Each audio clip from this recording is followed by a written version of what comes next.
25 پیدل حج جس حاجی نے کیے ہیں ان سے آغاز کرتے ہیں۔ ابو الحسن مدائنی رحمۃ اللہ علیہ بیان فرماتے ہیں،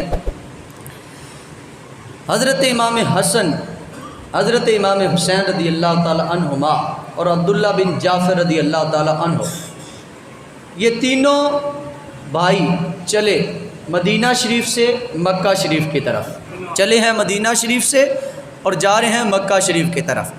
تو رستے میں ایک جھونپڑی آئی، وہاں ٹھہرے، پڑاؤ کیا اور بوڑھی ماں سے ملاقات ہو گئی۔ مہمان بھی بڑے خوبصورت ہیں، جنتی جوانوں کے سردار ہوں تو پھر مہمان نوازی کا بھی مزہ آ جاتا ہے۔ جی بیٹھیں، کہا ماں جی ہمیں پیاس لگی ہے، کچھ پلا دو۔ تو ماں جی نے بکری کا دودھ دوہا اور مہمانوں کو پلا دیا۔ توجہ رکھنا ہے میری طرف، پلایا، کہا اب کچھ کھانے کے لیے بھی ہے تو لے آؤ۔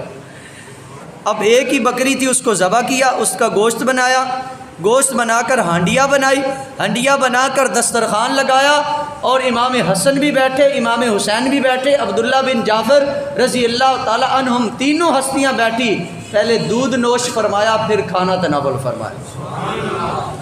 کھانا تناول فرما کر جب جانے لگے تو ماں جی کہنے لگی، نورانی شہزادوں ذرا تھوڑی دیر بیٹھ جاؤ، دھوپ کم ہو جائے پھر جانا، دھوپ کم ہو جائے پھر جانا۔ تھوڑی دیر ریسٹ کیا، پھر رخت سفر باندھا، سوئے مکہ روانہ ہونے لگے تو بوڑھی ماں کہنے لگی، اتنے سونے ہو، اتنے پیارے ہو، اتنے نورانی چہرے ہیں، اتنا اخلاق، گفتگو کا انداز اتنا پیارا ہے، ذرا جاتے جاتے اپنا تعارف تو کروا دو۔ کہنے لگے ہم آل رسول ہیں، ہم اہل قریش ہیں، اگر ہم سے ملنے کی تمنا ہے تو کبھی آ جانا مدینہ شریف، ہمارے ساتھ تمہاری ملاقات ہو جائے گی۔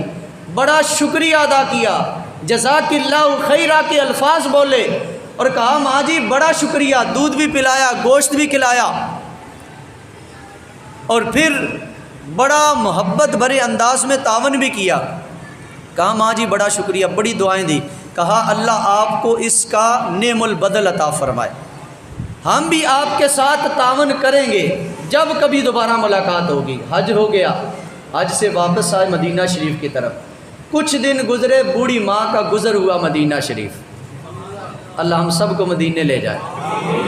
بوڑھی ماں مدینہ شریف گئی تو اتفاق سے امام غزالی فرماتے ہیں امام حسن کے دروازے سے گزر ہوا تو امام حسن نے دیکھ لیا، خادم کو بلایا، فوراً جاؤ وہ بوڑھی ماں گزر رہی ہے اس کو بلاؤ۔ بلایا، بٹھایا، پانی پلایا، کھانا کھلایا۔ کہا ماں مجھے پہچانا ہے؟ بوڑھی ماں کہنے لگی بیٹا نہیں پہچانا۔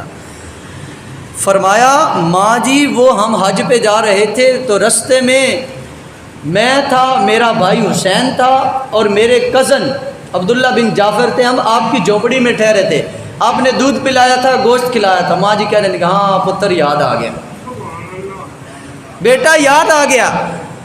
تو دودھ بھی پلایا، کھجوریں بھی کھلائی، پانی بھی پلایا، کھانا بھی کھلایا، اور جاتے جاتے خادم سے امام حسن فرمانے لگے وہ بکریوں سے نا 1000 بکریاں کھولو اور ماں جی کو گفٹ دے دو۔ 1000 بکریاں ماں جی کو گفٹ کر دو، اور ساتھ یہ کہا 1000 دینار بھی پکڑو، وہ بھی ماں جی کو تحفہ میں دے دو۔ اب ایک بکری دی تھی مہمان نوازی کے لیے، ایک بکری دی تھی اللہ کی رضا کے لیے، ایک بکری دی تھی رب کی راہ میں، اللہ نے 1000 بکریاں دے دی۔ تو گل ختم نہیں ہوئی علی، خادم کو فرمایا امام حسن نے جاؤ ماں جی کو امام حسین کے دربار پہ لے جاؤ۔ اب وہ ماں جی اور 1000 بکریاں، 1000 دینار چلتے ہیں اور امام حسین رضی اللہ تعالیٰ عنہ کے دروازے پر۔ اب آپ کو اندازہ ہو رہا ہوگا اہل بیت کا گھرانہ کتنا سخی ہے،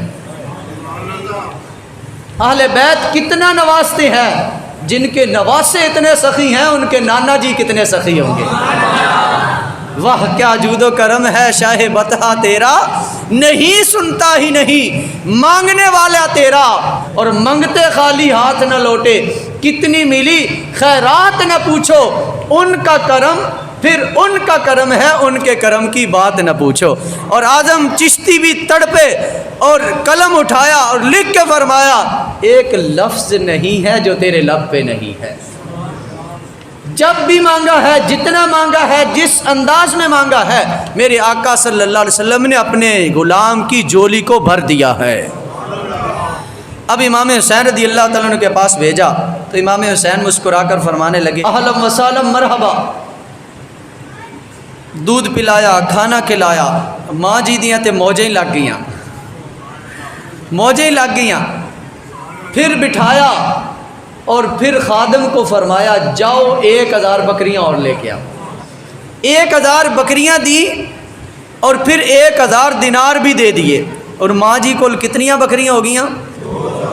دینار کتنے ہو گئے؟ 2000۔ اور پھر خادم نے فرمایا چلو ہن عبداللہ بن جعفر دے گھر چھوڑ کے آؤ، انہاں بھی گوشت کھادا سی، دودھ پیتا سی، ذرا انہاں نال بھی ملاقات ہو جائے، جاؤ چھوڑ کے آؤ۔ اب ماں جی حضرت عبداللہ بن جعفر رضی اللہ تعالیٰ عنہ کے گھر گئی، کتنیاں بکریاں؟ 2000۔ دینار کتنے ہیں؟ 2000۔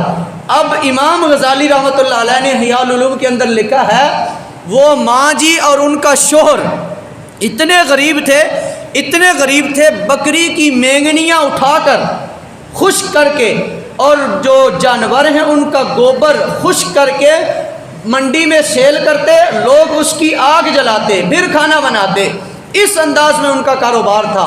لیکن جب مدینہ شریف میں آئی تو بوڑھی ماں مالا ہی مال ہو گئی، امیر بن گئی، کروڑ پتی بن گئی۔ کیا ہوا؟ عبداللہ بن جعفر سے ملاقات ہوئی، پانی پلایا، کھانا کھلایا، شکریہ ادا کیا۔ کہا ماں جی اہل بیت نے بڑا نوازا ہے، بڑا کرم کیا ہے، تو میں بھی تھوڑا سا حصہ ملا دیتا ہوں۔ کہا میں بھی جنتی جوانوں کے سردار کی ادا کو ادا کر دیتا ہوں، جتنا مال انہوں نے دیا ہے اتنا مال میں اکیلا ہی دے دیتا ہوں۔ اب عبداللہ بن جعفر رضی اللہ تعالیٰ عنہ نے 2000 بکریاں خادم کو فرمایا جاؤ لے کے آؤ اور ماں جی کی خدمت میں پیش کر دو۔ کتنی بکریاں ہوگی؟ ہاں حساب بھی رکھنا، میں پوچھدیا رہنا نال، مشکل نہیں ہے، آسان ہی ہے۔ کتنی بکریاں ہو گئی؟ 4 یاروں کی نسبت سے 4000۔ اور حاجی جو ہے نا 400 بندے کی بخشش کرواتا ہے، اور 4 یاروں سے جو پیار کرتا ہے اس کا بیڑا پار ہو جاتا ہے۔ اہل سنت کا ہے بیڑا پار، اصحاب حضور نجم ہے اور ناؤ ہے اطرت رسول اللہ کی۔ اب عبداللہ بن جعفر رضی اللہ تعالیٰ عنہ نے 2000 بکریاں دی اور 2000 دینار بھی گفٹ میں دے دیے۔ اب مدینہ شریف میں جب بوڑھی ماں آئی تھی تو غریب تھی، اور جب جا رہی تھی تو اجڑ بکریوں کا لے کے جا رہی تھی۔ 4000 بکریاں ہیں، 4000 دینار ہیں، اس انداز میں ان شہزادوں نے ان کو رخصت کیا۔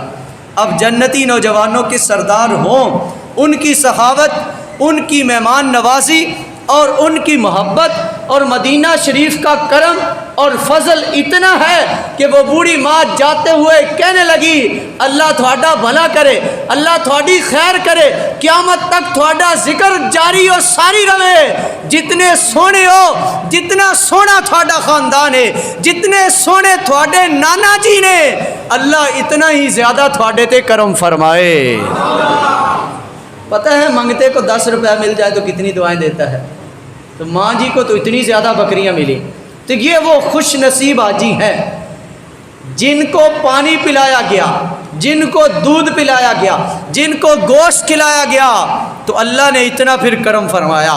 تو حاجی کو پانی پلائیں، حاجی کو دودھ پلائیں، حاجی کو گوشت کھلائیں، حاجی کی مہمان نوازی کرے تو اللہ اتنا کرم فرماتا ہے۔ تو اس سے یہ بھی پتہ چلتا ہے کہ اللہ کی راہ میں دیں تو اللہ کتنا دیتا ہے۔ اللہ یضاعف لمن یشاء، اللہ اس سے بھی بڑھ کے عطا فرماتا ہے۔ اس لیے ہمیں چاہیے کہ ہم اللہ کی راہ میں مسجد کا معاملہ ہو، مدرسے کا معاملہ ہو، یا غریبوں کے ساتھ تعاون کرنے کا مسئلہ ہو، یا طلباء کے ساتھ تعاون کا مسئلہ ہو، جتنے آتے ہیں چپ کر کے دے دو۔